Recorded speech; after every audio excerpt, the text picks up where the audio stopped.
अभ्यास 64।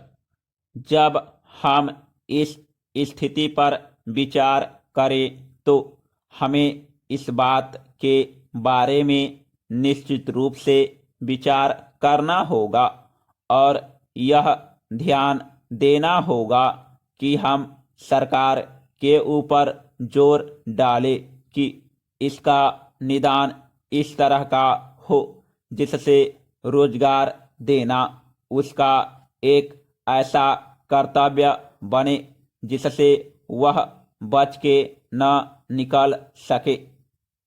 जब यह अधिकार हमारा होगा तभी सरकार अपनी योजनाओं में आमूलचूल परिवर्तन की दिशा में बात सोचेगी।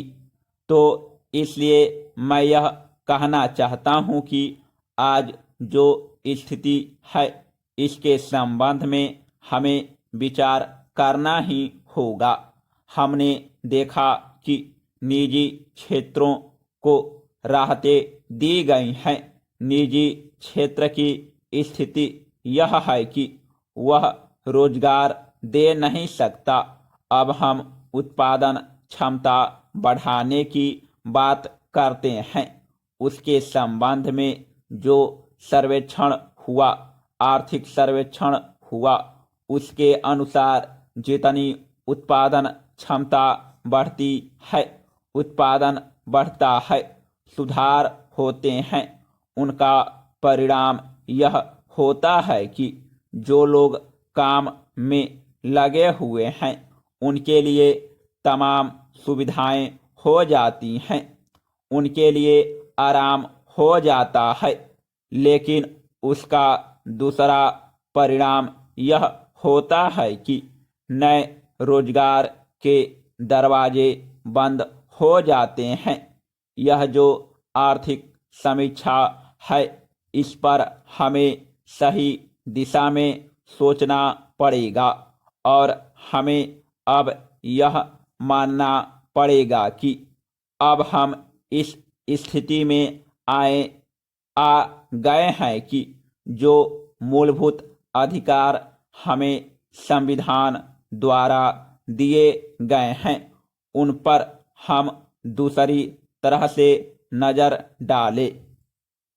आज तक हमने संपत्ति के अधिकार को मूलभूत अधिकारों में माना है।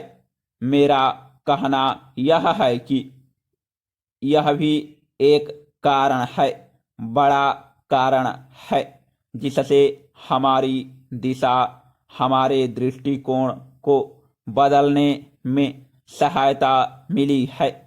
यह जो आज़ादी हमारी आई है, हमारे देश में आई है, सभापति महोदय, यह सही है कि इस आज़ादी के लिए बहुत भारी बलिदान किए गए, लोगों ने बहुत कुर्बानियाँ दी, बहुत संघर्ष किए और उसके बाद हमें आज़ादी मिली है।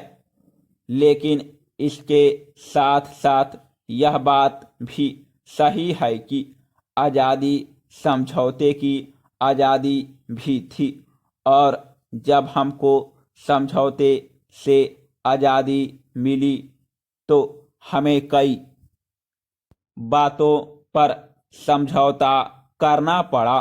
जो संपत्ति का अधिकार हमें मिला वह उस समझौते में से एक है।